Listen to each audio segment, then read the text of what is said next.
আখশা আন তাকা আলাল ফিতনা, আমি ইমাম মালিক আশঙ্কা করছি তুমি যদি মসজিদে নববী থেকে ইহরাম বাঁধো তাহলে তুমি ফিতনায় পতিত হয়ে যাবে। তখন ওই ব্যক্তি বলছে, আইয়ু ফিতনাতিন হাযিহি ইল্লা আন আযিদা মিয়ালান, হে ইমাম মালিক এটা আবার কিসের ফিতনা? আমি যদি যুলহুলাইফা অতিক্রম করে চলে গিয়ে ইহরাম বাঁধতাম তাহলে বুঝতাম যুলহুলাইফা ইহরাম বাঁধিনি, পার হয়ে চলে গেছি তাহলে বুঝতাম ফিতনা। আমি তো যুলহুলাইফা পার হইনি, যেমন হাজিরা বলবে আমরা তো ইয়ালামলাম পার হইনি, তাহলে ঢাকা ইন্টারন্যাশনাল এয়ারপোর্টে ইহরাম বাঁধলে আর ঢাকা ইন্টারন্যাশনাল এয়ারপোর্টে লাব্বাইক আল্লাহুম্মা লাব্বাইক বললে অসুবিধা কি? আমি যদি ইয়ালামলাম পার হয়ে যেতাম তাহলে না হয় অসুবিধা ছিল। ভারত পাকিস্তান বাংলাদেশের মানুষের জন্য ইহরাম বাঁধার জায়গায় ইয়ালামলাম। একদিন আব্দুল্লাহ বিন আব্বাস রাদিয়াল্লাহু তাআলা আনহু এবং তৎকালীন খলিফাতুল মুসলিমিন আমিরুল মুমিনিন মুআবিয়া রাদিয়াল্লাহু তাআলা আনহু একসাথে উমরা করছেন, হজ করছেন। আপনারা যারা উমরা হজ করতে গেছেন তারা জানেন যে কাবা ঘরের যেই পাশে হাজরে আসওয়াদ থাকে, কাবা ঘরের যেই পাশে হাজরে আসওয়াদ আছে তার পাশেই আরেকটা রুকুন আছে, ওইটাকে বলা হয় রুকনে ইয়ামানি। ওইদিকে ইয়ামান শহর, ইয়ামান দেশ, ওই জন্য ওটাকে রুকনে ইয়ামানি বলা হয়। আর তার পাশে হাজরে আসওয়াদ। রাসূল সাল্লাল্লাহু আলাইহি ওয়াসাল্লাম যখন কাবা তওয়াফ করতেন তখন তিনি রুকনে ইয়ামানিতে হাত দিতেন এবং হাজরে আসওয়াদে হাত দিয়ে স্পর্শ করতেন, কাবা ঘরে আর কোথাও স্পর্শ করতেন না। আব্দুল্লাহ বিন আব্বাস রাদিয়াল্লাহু তাআলা আনহু বলছেন, আমি মুআবিয়া রাদিয়াল্লাহু তাআলা আনহুকে দেখলাম, রাআইতু মুআবিয়া রাদিয়াল্লাহু তাআলা আনহু আন্নাহু ইয়ামাসসু জামিআ আনহাইল কাবা, যে মুআবিয়া রাদিয়াল্লাহু তাআলা আনহু তাওয়াফ করতে গিয়ে কাবা ঘরের প্রত্যেকটা কোণায় গিয়ে হাত লাগাচ্ছেন, কাবা ঘরের প্রত্যেকটা কোণায় গিয়ে হাত দিয়ে স্পর্শ করছেন। তখন আমি মুআবিয়া রাদিয়াল্লাহু তাআলা আনহুকে বললাম যে কেন আপনি কাবা ঘরের চার কোণাতে প্রত্যেক কোণাতে হাত লাগাচ্ছেন অথচ রাসূল সাল্লাল্লাহু আলাইহি ওয়াসাল্লাম মাত্র দুই কোণায় হাত লাগিয়েছেন? তখন উত্তরে মুআবিয়া রাদিয়াল্লাহু তাআলা আনহু বললেন, হাল মিনাল বাইতি শাইউম মাহজুরা। আব্দুল্লাহ বিন আব্বাস, এই ঘর আল্লাহর ঘর, এই মহাপবিত্র ঘর আল্লাহর ঘর, এই মহাপবিত্র ঘরের এমন কোনো অংশ কি এমন থাকতে পারে যে অংশে হাত দেওয়া যাবে না, যে অংশে স্পর্শ করা যাবে না, এমন কোনো কি অংশ থাকতে পারে? অথচ এই ঘরটা পুরোটাই বরকতময়, অথচ এই ঘরটা পুরোটাই আল্লাহর ঘর, অথচ এই ঘরটা পুরোটাই বাইতুল্লাহ কাবা, এর মতো মহান ঘরের কোনো অংশে হাত দেওয়া যাবে না, এটা কেমন করে হতে পারে? তখন এবার আব্দুল্লাহ বিন আব্বাস রাদিয়াল্লাহু তাআলা আনহু বলছেন, একটাই শুধু কথা উনি বলেছেন, আর কিচ্ছু বলেননি। আর ওই একটা কথা শুধু কোরআনের আয়াত, আর অন্য কিছু নয়। আপনারা কি আমার কথা বুঝতে পারছেন? কথা যদি বুঝতে পারবেন তাহলে অবশ্যই সাড়া দেওয়ার অনুরোধ লইল। তো আব্দুল্লাহ বিন আব্বাস রাদিয়াল্লাহু তাআলা আনহু মুআবিয়া রাদিয়াল্লাহু তাআলা আনহুর যুক্তির উত্তরে শুধুমাত্র একটা কথা বললেন, তবুও সেটা কোরআনের আয়াত, অন্য কিছু নয়। কেন অন্য কথা বললেন না? আব্দুল্লাহ বিন আব্বাস ছোট সাহাবী, মুআবিয়া বড় সাহাবী। আব্দুল্লাহ বিন আব্বাস সাধারণ মানুষ, মুআবিয়া খলিফাতুল মুসলিমিন আমিরুল মুমিনিন, প্রতাপশালী। মুরব্বী মানুষকে সম্মান করতে হয়, মুরব্বী মানুষকে হিসাব করে কথা বলতে হয়, তাও যদি সিনিয়র সাহাবী হয়, তাও যদি খলিফাতুল মুসলিমিন হয়, আমিরুল মুমিনিন হয়। এই জন্য আব্দুল্লাহ বিন আব্বাস রাদিয়াল্লাহু তাআলা আনহু কিছুই বললেন না, খালি কোরআনের একটা আয়াত পাঠ করলেন যে আমিরুল মুমিনিন, লাকাদ কানা লাকুম ফি রাসূলিল্লাহি উসওয়াতুন হাসানাহ। আপনি আমিরুল মুমিনিন বলছেন যে কাবা ঘরের চারটে কোণা, এত বরকতময়, এত মহান ঘর, চারটে কোণাতেই হাত লাগাতে হবে। আমি আব্দুল্লাহ বিন আব্বাস আল্লাহর রাসূলকে মাত্র দুই কোণায় হাত লাগাতে দেখেছি। আমি কোনো কথা বলবো না, খালি একটা আয়াত পাঠ করে গেলাম, লাকাদ কানা লাকুম ফি রাসূলিল্লাহি উসওয়াতুন হাসানাহ, যে তোমাদের জন্য কার মধ্যে উত্তম আদর্শ আছে? কার মধ্যে উত্তম আদর্শ আছে? লাকাদ কানা লাকুম ফি রাসূলিল্লাহি উসওয়াতুন হাসানাহ, তোমাদের জন্য উত্তম আদর্শ হচ্ছে মুহাম্মদ সাল্লাল্লাহু আলাইহি ওয়াসাল্লাম। তথা মুহাম্মদ সাল্লাল্লাহু আলাইহি ওয়াসাল্লাম যদি শুধু দুই কোণায় হাত লাগিয়ে থাকেন, তো আমরা তার উম্মত হিসেবে শুধু দুই কোণাতেই হাত লাগাবো। এটাই আল্লাহ কোরআনে বলেছে, লাকাদ কানা লাকুম ফি রাসূলিল্লাহি উসওয়াতুন হাসানাহ। ইমাম মালিক রাহিমাহুল্লাহকে একদিন একজন ব্যক্তি জিজ্ঞেস করছে, ইমাম মালিক চিনেন? 4 মাযহাবের এক মাযহাব মালিকি মাযহাব। মালিকি মাযহাবের ইমাম, তার নাম হচ্ছে মালিক ইবনে আনাস। তাকে বলা হয় ইমাম দারুল হিজরা, মদিনার ইমাম। দারুল হিজরা মানে মদিনা, মদিনায় জন্ম, মদিনায় বড়, মদিনাতেই মারা গেছেন। মদিনার বাকিউল গারকাদে দাফন হয়েছে। বিখ্যাত বড় মহান মুহাদ্দিস, হাদিসের গ্রন্থ মুয়াত্তা মালিক নামে একটা হাদিসের গ্রন্থ, সেই হাদিসের গ্রন্থের লেখক ইমাম মালিক রাহিমাহুল্লাহকে একদিন একজন ব্যক্তি জিজ্ঞেস করছে, ইমাম মালিক, উরিদু আন উহরিমা মিন কবরি রাসূলিল্লাহ সাল্লাল্লাহু আলাইহি ওয়াসাল্লাম, আমি ইহরাম বাঁধতে চাই আল্লাহর রাসূলের কবরের নিকট থেকে।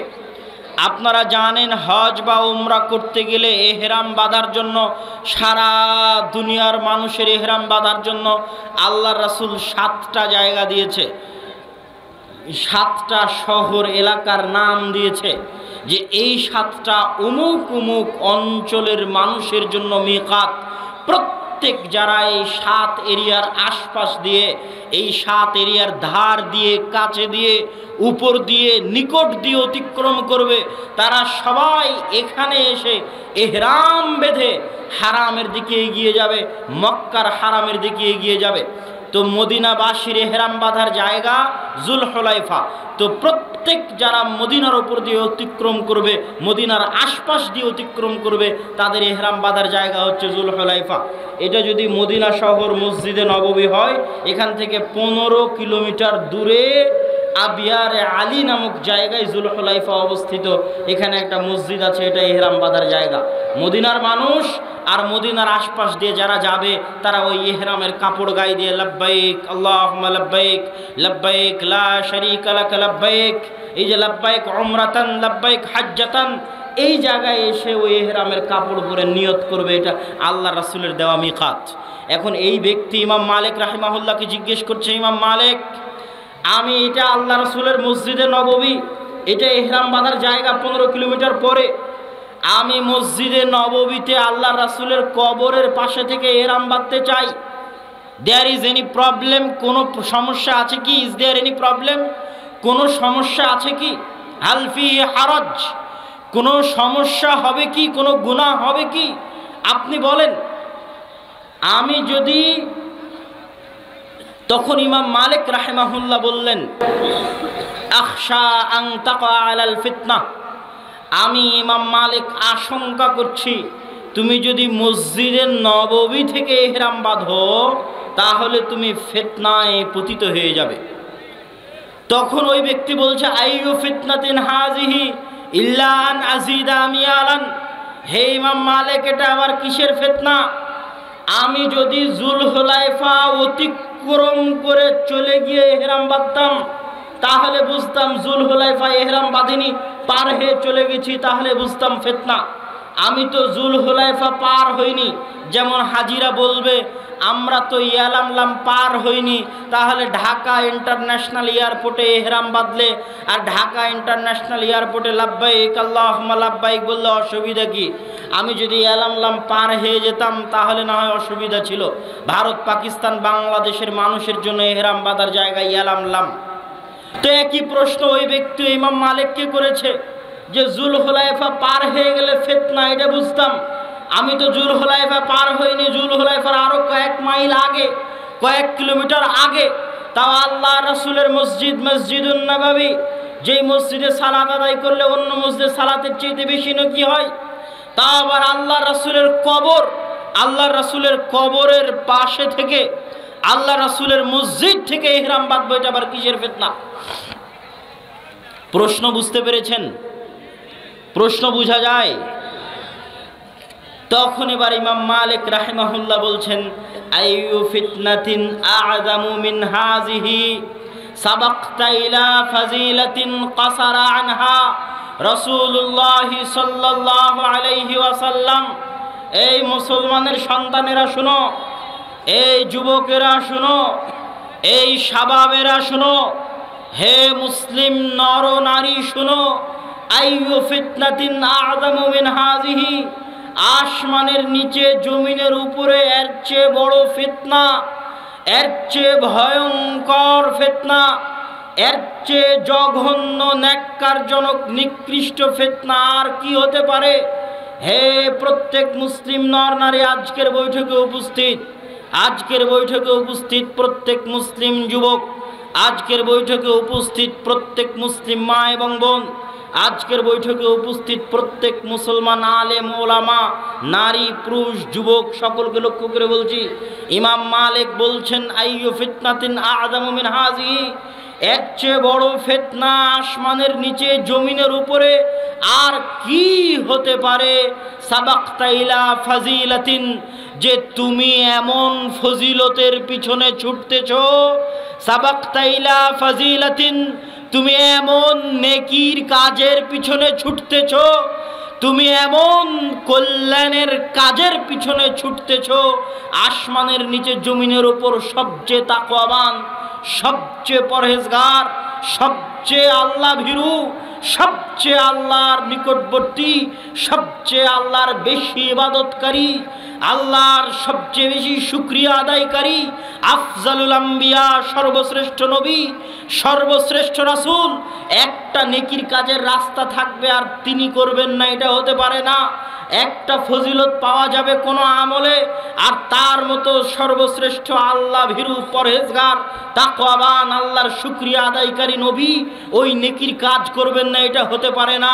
অতএব আইয়ু ফিতনাতিন আযমু মিন হাযিহি, এর চেয়ে বড় ফিতনা আর কিছুই হতে পারে না যে আসমানের নিচে জমিনের উপরে সর্বশ্রেষ্ঠ মানুষ, সবচেয়ে তাকওয়াবান মানুষ, যেই কাজ যেই নেকির পিছনে ছোটেনি, তুমি অজ্ঞ হয়ে, মূর্খ হয়ে, জাহেল হয়ে ওই নেকির পিছনে ছুটতেছো, এর চেয়ে বড় ফিতনা আর কিছু হতে পারে না।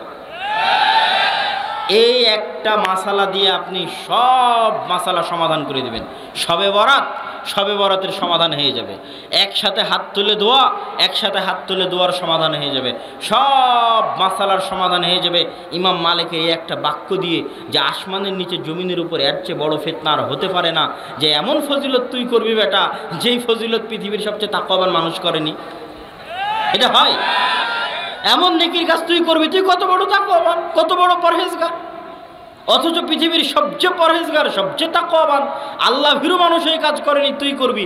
এর চেয়ে বড় ফিতনা পৃথিবীতে আর হতে পারে না।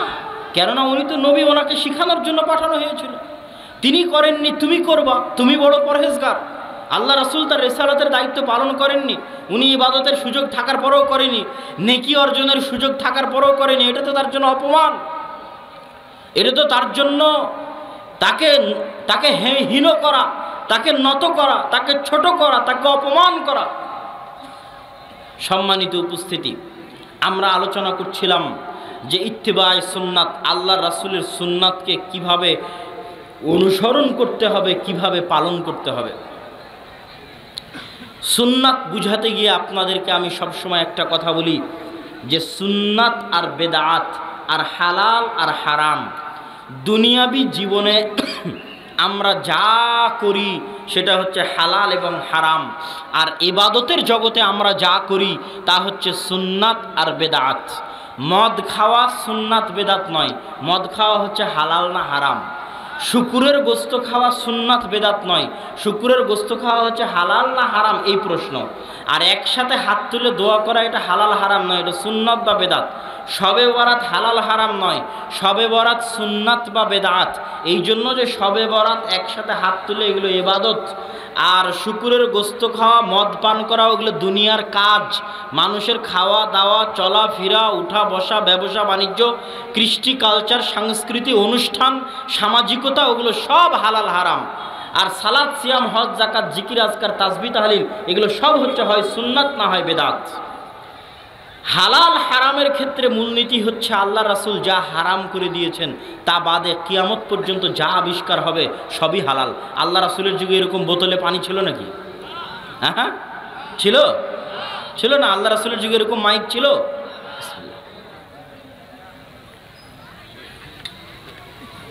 তো এখন কেউ যদি বলে আপনি এত বেদাত করেন, তো মাইকে বক্তব্য দেন, এটাও তো বেদাত বলতে পারে না?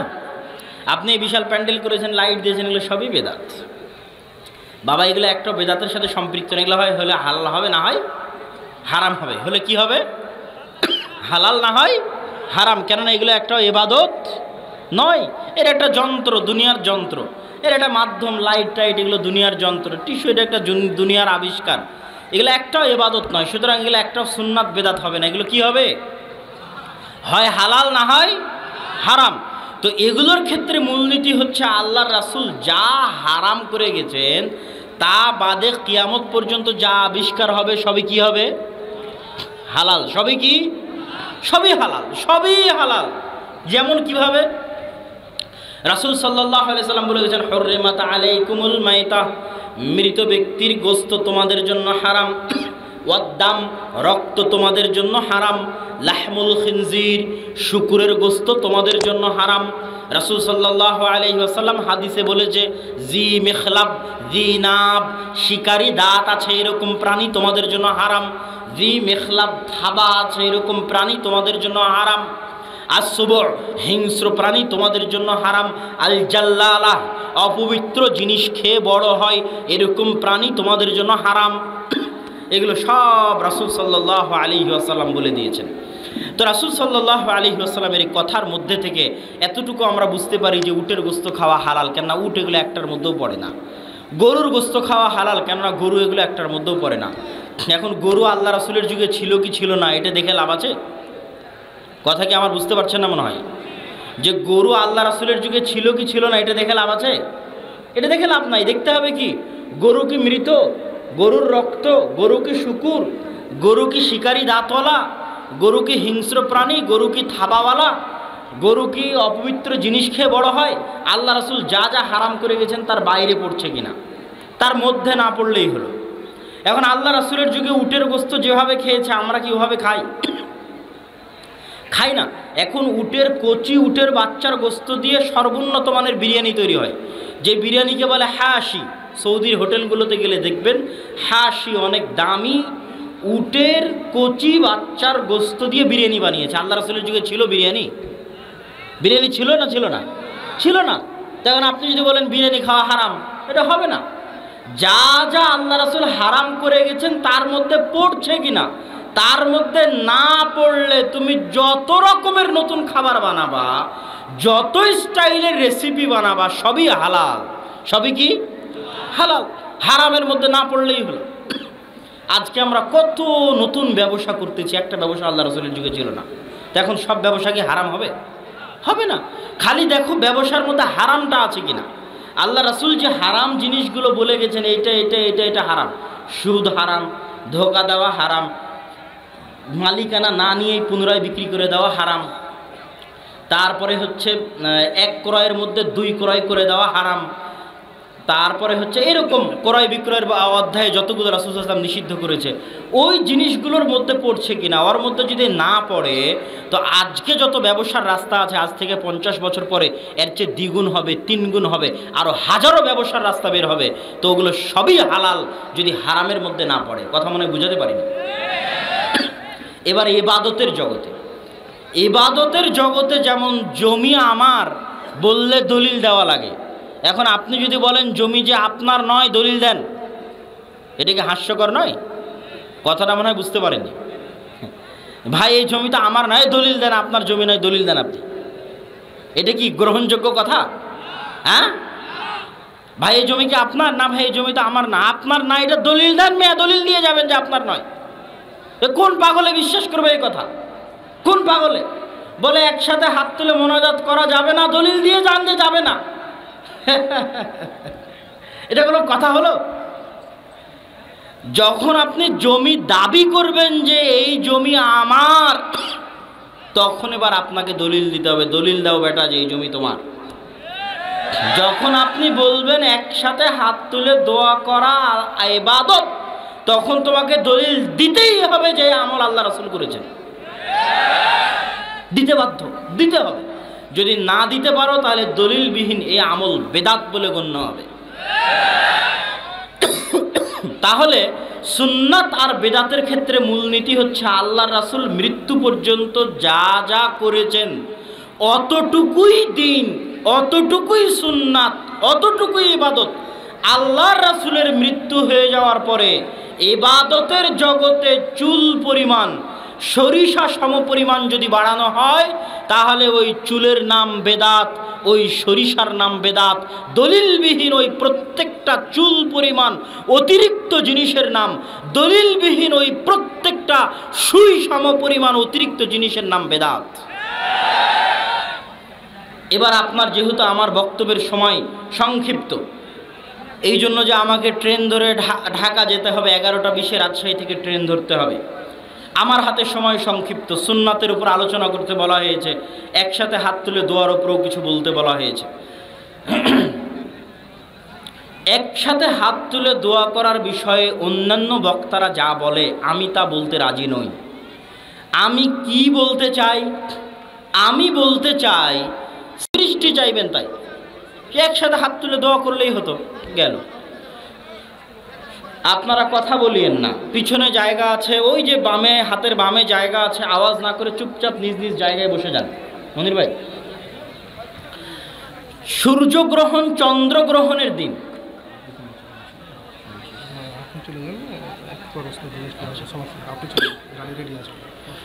সূর্যগ্রহণ চন্দ্রগ্রহণ লেগেছে, বিপদ। এই বিপদ থেকে বাঁচতে হবে। সাহাবী বলছেন আমার হাতে তীর ধনুক ছিল, আমি তীর ধনুক ফেলে দিয়ে দৌড় দিলাম এটা দেখতে যে এই রকম বিপদে আল্লাহর রাসূল কি করেন। চন্দ্রগ্রহণের, সূর্যগ্রহণের মতো এই ভয়ঙ্কর বিপদে আল্লাহর রাসূল কি করেন তাই দেখতে তীর ধনুক ফেলে দিয়ে দৌড় দিলাম। দৌড় দিয়ে দেখি ও মা, আল্লাহ রাসূল মসজিদে নববীতে নামাজ শুরু করে দিয়েছে। আল্লাহু আকবার, নামাজ শুরু করে দিয়েছে বিপদ থেকে বাঁচতে। কে? মুহাম্মদ সাল্লাল্লাহু আলাইহি ওয়াসাল্লাম। সূর্যগ্রহণের বিপদ থেকে আল্লাহর কাছে বাঁচবে, তাই কি আদায় করছে? নামাজ আদায় করছে। জাকারিয়া আলাইহিস সালাতু ওয়াস সালাম, কুল্লামা দাখালা আলাইহা জাকারিয়াল মিহরাব ওয়াজাদা ইনদাহা রিজকা।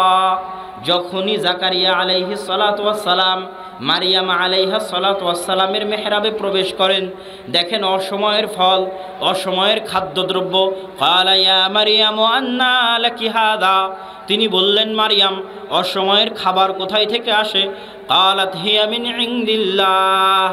অসময়ের এই খাবার আল্লাহর পক্ষ থেকে আসে।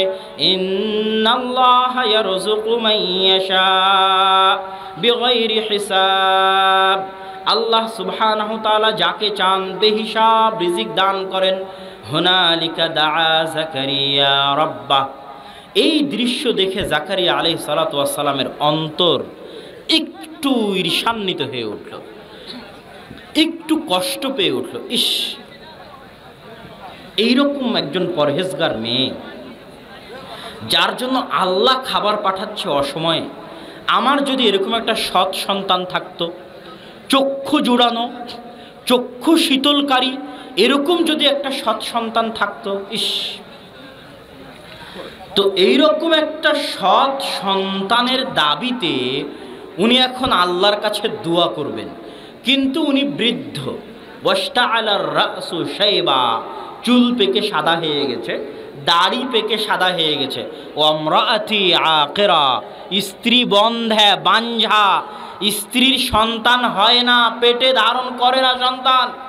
বাঞ্ঝা স্ত্রী, স্বামীতে বৃদ্ধ, চুল পেকে গেছে, দাড়ি পেকে গেছে।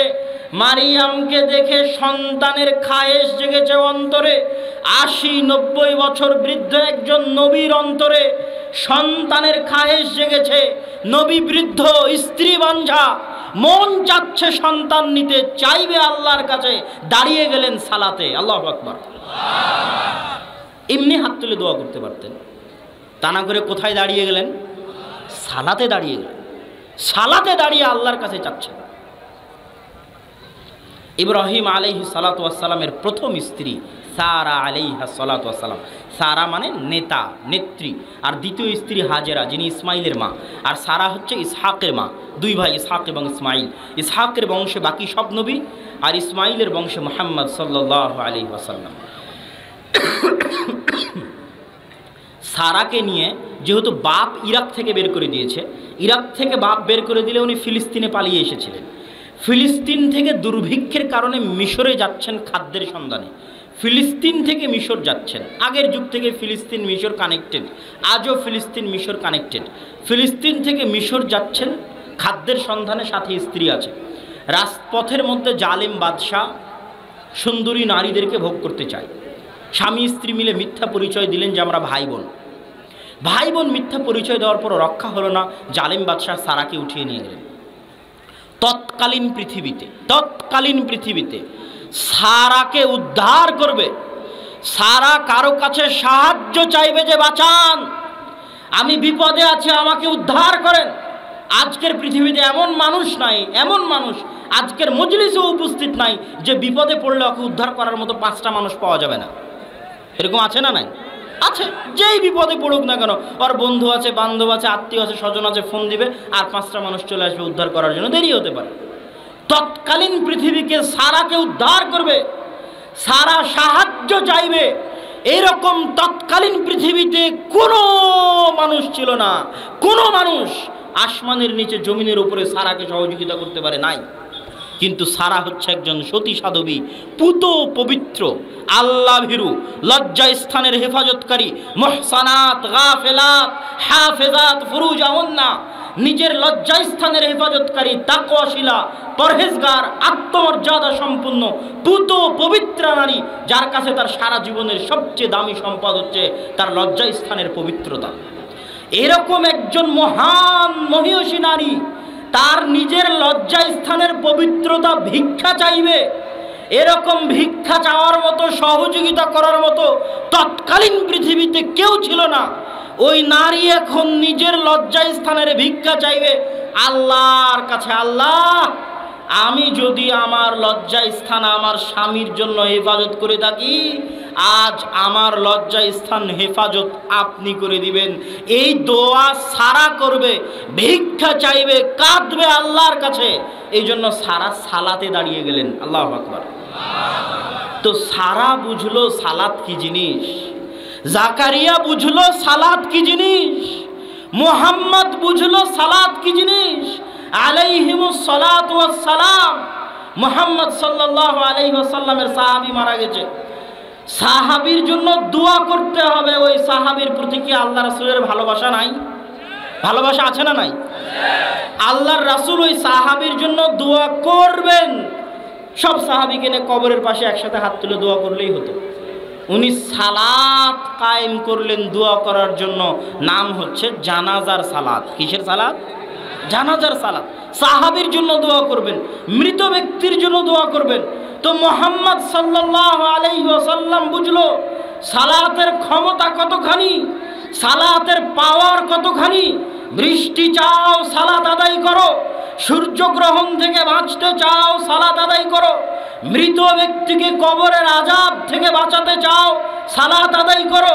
জাকারিয়া বুঝলো সালাতের শক্তি কতখানি, সন্তান দরকার, সালাত আদায় করো। সারা বুঝলো সালাতের ক্ষমতা কতখানি, বিপদ থেকে উদ্ধারের দরকার, সালাত আদায় করো।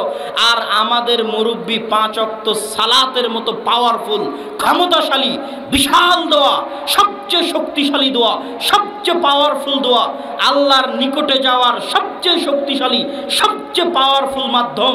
এই সালাত শেষ হওয়ার পরে মুরব্বিতে বলছে হুজুরে দোয়া করালো না।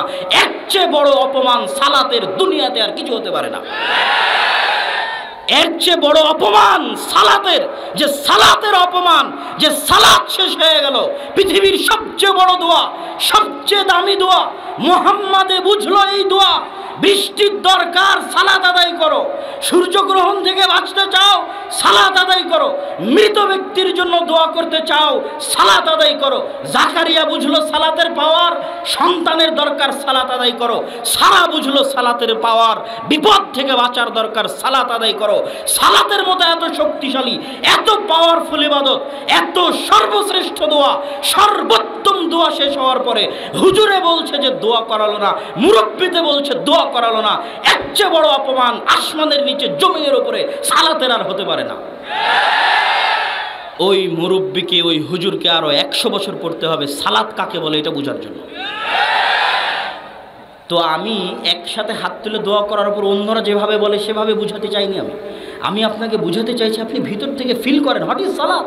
সালাত কি?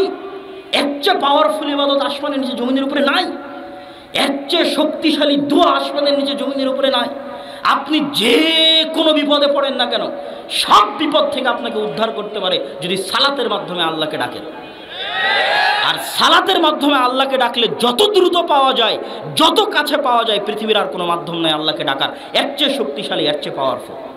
যেই দিন আপনি সালাত বুঝে যাবেন সেই দিন আপনি বুঝবেন আল্লাহু আকবার বলে দোয়া শুরু হয়েছিল আর আসসালামু আলাইকুম বলে দোয়া শেষ হয়েছিল। কিন্তু এটা আপনি বুঝেননি, এই জন্য আপনি তখন বেদাতে লিপ্ত আছেন। সম্মানিত উপস্থিতি, আল্লাহ সুবহানাহু তাআলা আমাদেরকে রাসূল সাল্লাল্লাহু আলাইহি ওয়াসাল্লামের সুন্নাতের উপর আমল করার এবং সালাতের গুরুত্ব, সালাতের মর্যাদা।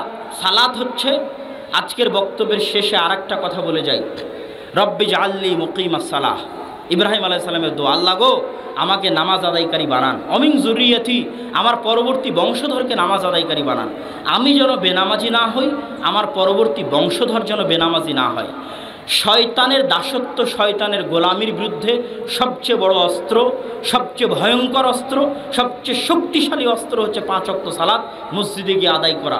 যে 5 ওয়াক্ত সালাত মসজিদে গিয়ে আদায় করতে পারবে নিয়মিত, ও শয়তানের বিরুদ্ধে সবচেয়ে বড় জিহাদ, সবচেয়ে সফল জিহাদ পরিচালনা করতে পারবে। অন্য সকল ষড়যন্ত্র, শয়তানের অন্য সকল ষড়যন্ত্রকে কাবুতে নিয়ে আসা তার জন্য সহজ হবে। আর যে সালাত ঠিকমতো আদায় করতে পারবে না, ও শয়তানের গোলাম হয়ে যাবে। ওর জন্য গান বাজনা করা, ওর জন্য অবৈধ সম্পর্ক করা, ওর জন্য সকল অন্যায় করা সহজ হয়ে যাবে। কাউকে দেখবেন যে নামাজ আদায় করার পরও গুনাহ করছে, ভালো করে খেয়াল করে দেখবেন ও 5 ওয়াক্ত সালাত নিয়মিত মসজিদে যায় না। যে নামাজি নামাজের পরও গুনাহ করে, ওই নামাজি 5 ওয়াক্ত সালাতের জামাতের নামাজি নয়। 5 ওয়াক্ত সালাতের জামাতের নামাজি হচ্ছে শয়তানের বিরুদ্ধে সবচেয়ে বড় জিহাদকারী, সবচেয়ে সফল জিহাদকারী। আর এর চাইতে টপ লেভেলের জিহাদকারীকে যে রাতে উঠে নিয়মিত তাহাজ্জুদের সালাত আদায় করে। অতএব 5 ওয়াক্ত সালাত নিয়মিত ধরে রাখার চেষ্টা করেন। জান্নাত অত কঠিন কিছু নয়, জান্নাত সহজ, গরিব মানুষের জন্য আরও সহজ। খালি 5 ওয়াক্ত সালাত আদায় করবেন আর কোরআন তেলাওয়াত করবেন, রমজান মাসে সিয়াম পালন করবেন, জান্নাতে শান্তিতে প্রবেশ করবেন ইনশাআল্লাহ। আল্লাহ সুবহানাহু তাআলা আমাদেরকে সালাত আদায় করার, আল্লাহ রাসূলের সুন্নাত অনুযায়ী চলার তৌফিক দান করুক, আল্লাহুম্মা আমিন। ইউনিয়নের এতেসাম এজেন্ট মেহেদি হাসান সালাফির কাছ থেকে এতেসাম কালেক্ট করবেন, মাসিকালে এতেসাম সংগ্রহ করবেন, এজেন্ট হবেন। নিয়মিত আমাদের লেখা থাকে, নিয়মিত আমাদের আলোচনা থাকে। মিন্নাতুল বারী 2য় খণ্ডের ব্যাখ্যাও মাসিকালে এতেসামে নিয়মিত বের হচ্ছে। এবং আমাদের জামিয়া সালাফিয়ার পক্ষ থেকে যে সমস্ত বইগুলো বের হয়, সেই বইগুলোর মধ্যে উস্তাজি রাসূল সাল্লাল্লাহু আলাইহি ওয়াসাল্লামের সালাত বনাম প্রচলিত সালাত, এই বই তো আছে। পোশাক, এই বই তো আছেই। তার পাশাপাশি জামিয়া সালাফিয়ার নিজস্ব প্রকাশনায় 2টা বই বের হয়েছে। একটা হচ্ছে আহলে হাদিসদের উপর মিথ্যা অপবাদ ও তার জবাব, এটা একটা উর্দু বইয়ের অনুবাদ। আহলে হাদিসদের উপর যে বিভিন্ন অপবাদগুলো দেওয়া হয় সেটার জবাব। আর একটা হচ্ছে সালাত যদি ছুটে যায়, 1 রাকাত 2 রাকাত ছুটে গেছে, এখন কি করবেন অনেকেই বুঝতে পারে না, যে আগে হাত বাঁধবো না আগে রুকুতে যাব না আগে সিজদায় যাব। এই সালাত ছুটে গেলে কি করণীয়, তার জন্য একদম ছোট্ট বই। এটাও আমাদের মাসিকাল ইতেসামের গবেষণাগার থেকে, জামিয়া সালাফিয়ার মাকতাবাতুস সালাফ প্রকাশনী থেকে এই 2টা বই বের হয়েছে। এগুলো আপনারা মূল্যায়ন করার চেষ্টা করবেন আপনাদের উস্তাদজির বইগুলোর পাশাপাশি। এই বলে আমি আমার সংক্ষিপ্ত বক্তব্য শেষ করছি। বক্তব্য সংক্ষিপ্ত হলো।